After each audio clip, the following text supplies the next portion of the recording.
Aylar keçir, illər ötür, fəsillər dəyişir. Dəyişməyən tək bir həqiqət var. O da müqəddəs şəhidlik zirvəsidir. Bu zirvəyə ucalmaq hər kəsə nəsib olmur.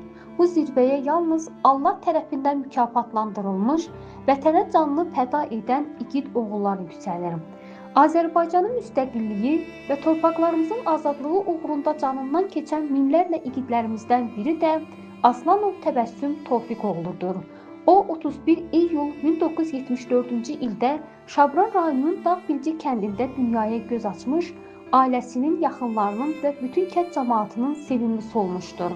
Təbəssüm uşaqlıq illərindən saf duyğulu və zəngin mənəviyyatı ilə seçilirdi. Ədəbiyyat və musiqiyə olan sevgisi onun həmyaşıdlarından fərqləndirirdi. Sözəl sənətə bu qədər yaxın olan bir gəncin qəlbində eyni zamanda böyük bir vətən sevgisi də yaşayırdı. Təbəssüm könüllü olaraq hərbi xidmətə yollandı. Çünki vətən ağır günlər yaşayırdı. Düşmən torpaqlarımıza təcavüz etmişdi. O sözlə deyil, əməllə vətənə xidmət etməyin zamanının gəldiyini anlayırdı. Qısa müddətdə döyüş bölgələrində göstərdiyi igidliklə komandirlərin və silahdaşların hörmətini qazandı. Təbəssüm qəlbi mərd, iradəsi sarsılmaz, sözün əsl mənasında əsl Azərbaycan oğluydu.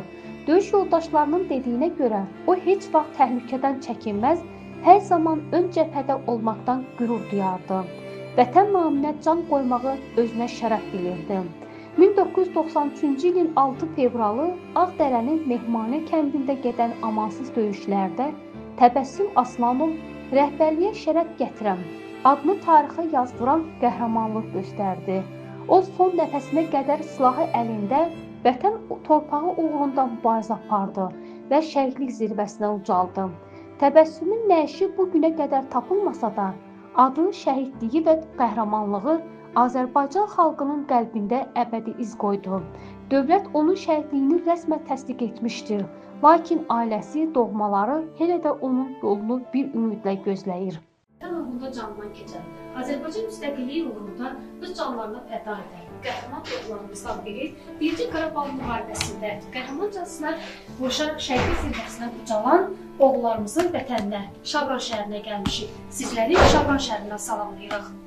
Onların bir adı var, şəhid.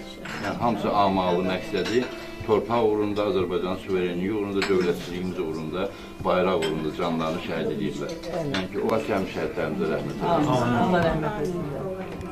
Sonra gediriksə, bir təşkilat olaraq, təşkilat rəhbəri olaraq sual verirlər ki, Birinci Qarabağ, ikinci. Döyüşə, axır ki, yoluna qoyduq. Yəni, birinci, ikinci söhbəti yenə qoyduq. Amma sonra biraz da elə bəzi şəhid ailələri var ki, çox demək lazımdır, burada özümüz ailə kimi yoxcaq. Amma orada mən şəhid ailəsiyəm deyir, şəhidin bacısının nə bilim nəyi, qardaşının nəyi. Yəni, çox adiləşdirdilər və mən hər yerdə deyirəm,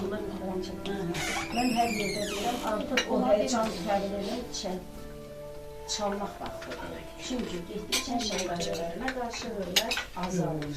Azərbaycan ordusunda Müdafiə Nazirliyində işləmişəm və ümumiyyətcə mən hərbi qəzetlərdə işləmişəm.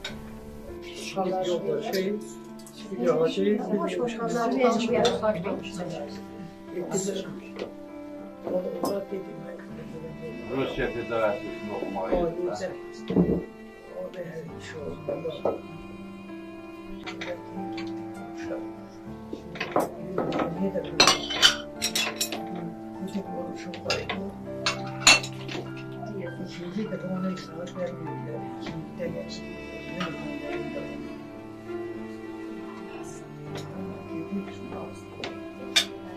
Belə eşitdimdən ki,